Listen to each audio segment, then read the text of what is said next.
Starting in 5 seconds. Madam, I will be very brief and I shall not repeat some of the things that have already been stated. I do support the motion moved by the Honorable Friend. As I understand it, the Attorney General, when he gave his evidence or advice to the Joint Parliamentary Committee, based his theme on three essential points. One is that you cannot prove the negative, that the non existence of middleman or agent or whatever, despite the fact of the payment of rupees 64 crores as a condition precedent to the contract, which he had not actually seen. Therefore, the condition precedent to a contract which he had not examined and which the JPC also had not examined was sufficient ground to say that you cannot ask to prove the negative, and thirdly, that condition precedent can also be oral.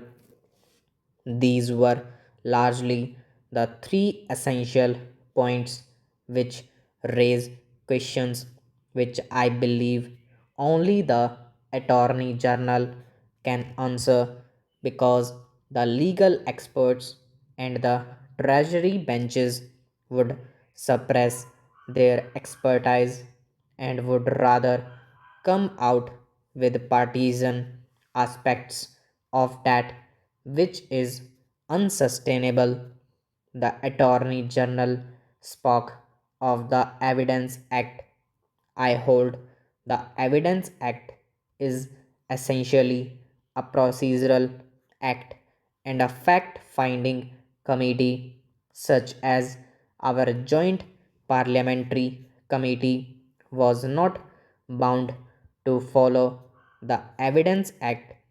There are also exceptions to the Evidence Act, like the principle of the primary burden of proving a fact lying with the party that asserts the existence of a thing, and the best example is a child born out of wedlock that is assumed to be the child of that couple, and whoever says that this child is not my child or is not born out of wedlock has to prove it to be so. Here, the Evidence Act is asking you to prove the negative. The responsibilities of proving the negative lies on whoever makes the assertion. Therefore, the Attorney General is wrong. Therefore, it is necessary that the Attorney General be called here. Finally, I believe there are other constitutional requirements which make it necessary. Here is Article 299 of the Constitution of India, because this is related to the Attorney General giving advice that the condition precedent could be oral. It can be oral in respect of non government contracts only. Finally, under Section 92, in fact, the Evidence Act excludes oral evidence. Sir, now I go to my next point. What is the journal tenure of most of the amending bills? Interestingly, After 1956, we had the amending bill of 1969. There were two bills in 1964.